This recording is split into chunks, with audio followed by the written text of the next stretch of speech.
مقبوضہ کشمیر میں حمایت وزیر اعظم کا چینی قیادت سے اظہار تشکر۔ عمران خان سے چینی وزیر خارجہ وانگ یی کی ملاقات۔ پاک چین اکنامک کوریڈور، گوادر بندرگاہ سمیت دیگر معاملات پر بات چیت۔ خطے میں کشیدگی سے متعلق مودی حکومت کے منفی اقدامات کی مذمت۔ دونوں ملکوں کے تعلقات میں مزید وسعت کے عزم کا اعادہ کیا گیا۔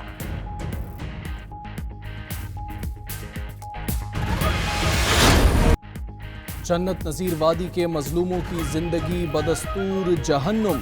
کرفیو اور ظلم و جبر کا 35واں روز۔ کشمیریوں کا عزم و حوصلہ پہلے سے بھی بلند۔ محرم الحرام کے جلوسوں پر پابندی کی پرواہ کیے بغیر جلوس نکالا۔ قابض فورسز کی فائرنگ سے کئی عزادار اور 4 صحافی زخمی۔ ایمنسٹی انٹرنیشنل کا مسلسل مواصلاتی بلیک آؤٹ پر اظہار تشویش۔ بھارتی حکومت سے موبائل اور انٹرنیٹ سمیت مواصلاتی نظام بحال کرنے کا مطالبہ۔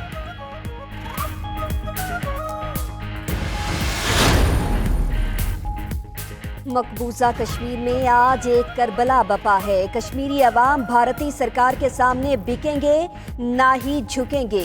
فردوس عاشق اعوان کا سیالکوٹ میں تقریب سے خطاب۔ مزید بولی کہ فتح ہمیشہ حق کی ہوتی ہے۔ وہ دن دور نہیں جب باطل مودی کو شکست فاش ہوگی۔ پاکستان کا بچہ بچہ کشمیر کو اپنے جسم کا حصہ سمجھتا ہے۔ مقبوضہ کشمیر کی صورتحال کے باعث بھارتی صدر کو فضائی حدود استعمال نہیں کرنے دی۔ وی وی آئی پی کے علاوہ فضائی حدود مکمل بند کرنا بھی زیر غور ہے۔ وفاقی وزیر غلام سرور خان کا بھارتی میڈیا کو انٹرویو۔ مزید کہا کہ بھارت کا رویہ ناقابل برداشت ہے، اب مزید رعایت نہیں دیں گے۔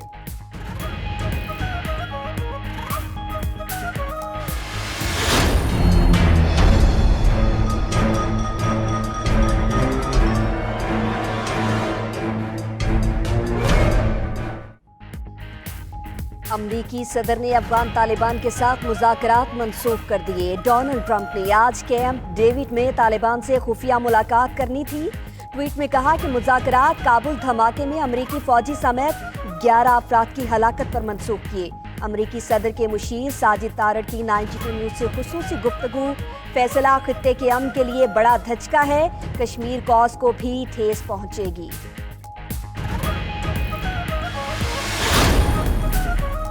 حکومت کا کئی سال سے بند صنعتوں کو بحال کرنے کا فیصلہ۔ فردوس عاشق اعوان کا کہنا ہے ٹیکسٹائل انڈسٹری کی بحالی کے لیے ٹاسک فورس قائم کی جائے گی۔ صنعتیں نہیں چلیں گی تو معیشت کا پہیہ کیسے چلے گا؟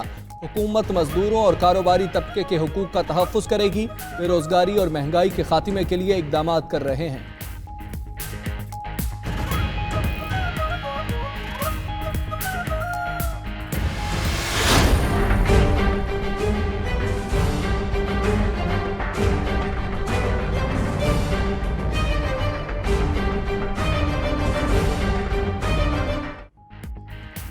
بہاڑی میں غریب خاتون پر تشدد کا کیس۔ پولیس افسران سمیت 13 افراد کے خلاف مقدمہ درج۔ D S P, S H O اور انچارج سی آئی اے اور محرر سمیت 8 افراد گرفتار۔ وزیر اعلیٰ کے نوٹس پر آر پی او ملتان وسیم سیال کی داد رسی کے لیے متاثرہ خاتون کے گھر آمد۔ ظہورہ بی بی کی تیمارداری اور انصاف فراہم کرنے کی یقین دہانی کرائی۔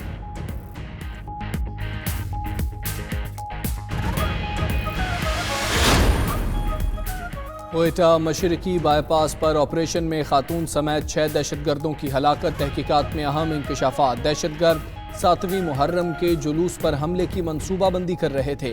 سوالات سے بچنے کے لیے مکان کرائے پر لینے کے بجائے خریدا۔ تہہ خانے میں خودکش جیکٹس اور دیسی ساختہ بم تیار کیے جا رہے تھے۔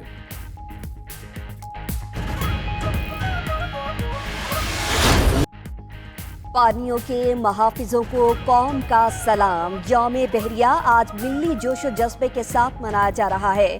نیول چیف ایڈمرل ظفر محمود عباسی کا اپنے پیغام میں کہنا ہے 8 ستمبر کا دن ہماری بحری تاریخ کا سنہری باب اور نوجوان آفیسرز اور سیلرز کے لیے مشعل راہ رہے گا۔ پاک بحریہ نے نئی ڈاکیومنٹری ضرب آب بھی ریلیز کر دی۔ آفیسرز اور جوانوں کا وطن کی حفاظت کے لیے ہر قربانی دینے کا عزم۔ خیبر پختونخوا اور سندھ میں پولیو کے مزید 2 کیسز سامنے آ گئے۔ جنوبی وزیرستان کی تحصیل لدھا میں 10 ماہ کے بچے میں وائرس کی تصدیق۔ صوبے میں پولیو کیسز کی تعداد 46 ہو گئی۔ کراچی کے علاقے اورنگی ٹاؤن میں بھی 8 ماہ کی بچی میں پولیو وائرس کا انکشاف۔ سندھ میں پولیو کیسز کی تعداد 6 ہو گئی۔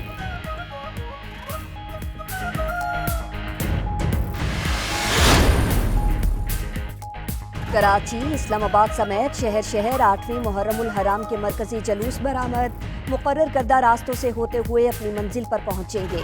سیکیورٹی کے فول پروف انتظامات۔ کراچی میں ایم اے جناح روڈ پر کنٹینرز لگا کر جلوس کے راستے سیل۔ سندھ حکومت کی 9ویں اور 10ویں محرم کو حساس اضلاع میں موبائل اور انٹرنیٹ سروس بند کرنے کی سفارش۔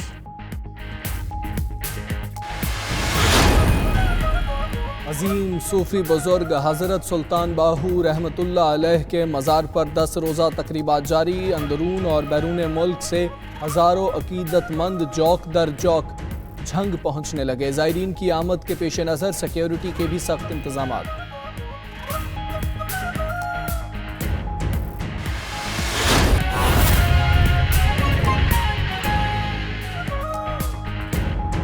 بسم اللہ الرحمن الرحیم، السلام علیکم، آپ دیکھ رہے ہیں 92 نیوز، میں ہوں حمزہ طارق۔ میں ہوں ثنا طاہر۔ ہیڈ لائنز آپ نے جانی، بلیٹن کا باقاعدہ آغاز کریں گے اور سب سے پہلے بات کریں گے وزیر اعظم عمران خان سے چینی وزیر خارجہ وانگ ژی نے ملاقات کی ہے۔ مقبوضہ کشمیر پر حمایت کرنے پر وزیر اعظم نے چینی قیادت سے اظہار تشکر کیا۔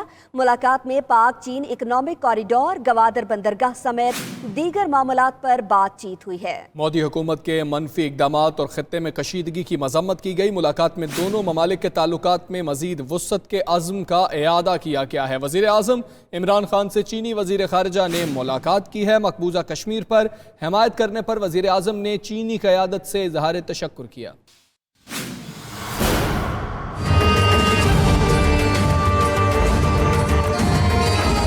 وزیر اعظم سے چینی وزیر خارجہ وانگ ژی نے وفد کے ہمراہ اسلام آباد میں ملاقات کی۔ دو طرفہ تعلقات، باہمی تجارت سمیت دیگر امور پر بات چیت ہوئی۔ وزیر خارجہ شاہ محمود قریشی، وزیر منصوبہ بندی خسرو بختیار اور دیگر اعلیٰ حکام نے بھی شرکت کی۔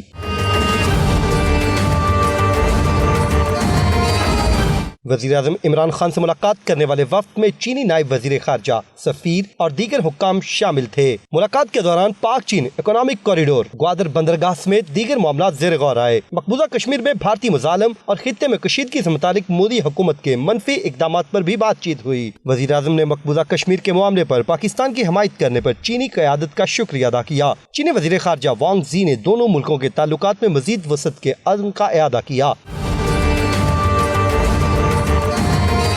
صدر مملکت ڈاکٹر عارف علوی سے بھی چین کے وزیر خارجہ وانگ ژی نے وفد کے ہمراہ ملاقات کی اور دو طرفہ تعلقات پر تبادلہ خیال کیا۔ ایک کربلا 1400 سال پہلے آپ نے کربلا کے میدان میں دیکھی، اور ایک کربلا آج آپ کشمیر میں بپا ہوئی دیکھ رہے ہیں۔ ہندوستانی ریاستی دہشت گرد سرکار، مودی انتہا پسندی کی سوچ جس طرح سے ان بچوں کو، ان خواتین کو، ان بوڑھوں کو، نوجوانوں کو قید و بند کی صحبتوں سے گزار کر ان کے جذبہ ایمانی کو چیلنج کر رہی ہے، وہ حسین کے چاہنے والے اور اس کے نبی کے ماننے والے حق گو مسلمان جو ہیں وہ نہ پیچھے ہٹیں گے، نہ ان ظلم اور بربریت کا ہر ہتھ کنڈا استعمال کرنے والی جابر، طاقت اور ظلم کی داستانیں رکب کرنے والی ہندوستانی سرکار کے آگے جھکے بھی نہیں اور بکیں گے بھی نہیں۔ حق اور باطل کے درمیان مارکا ہوا، وہ بے شک تھوڑا وقت لگا، لیکن ہمیشہ حق جو ہے وہ باطل پہ غالب آیا۔ بھارتی رویہ ناقابل برداشت ہے، اب مزید رعایت نہیں دیں گے۔ انہوں نے کہا کہ بھارت اب بھی عالمی قوانین کی خلاف ورزی کر رہا ہے۔ کشمیر میں مودی حکومت کا رویہ قابل نفرت ہے۔ بھارت کے لیے فضائی حدود مکمل طور پر بند کرنے کا آپشن بھی زیر غور ہے۔ وفاقی کابینہ اور پارلیمنٹ بھی بھارت کو مزید رعایت دینے کے لیے راضی نہیں ہے۔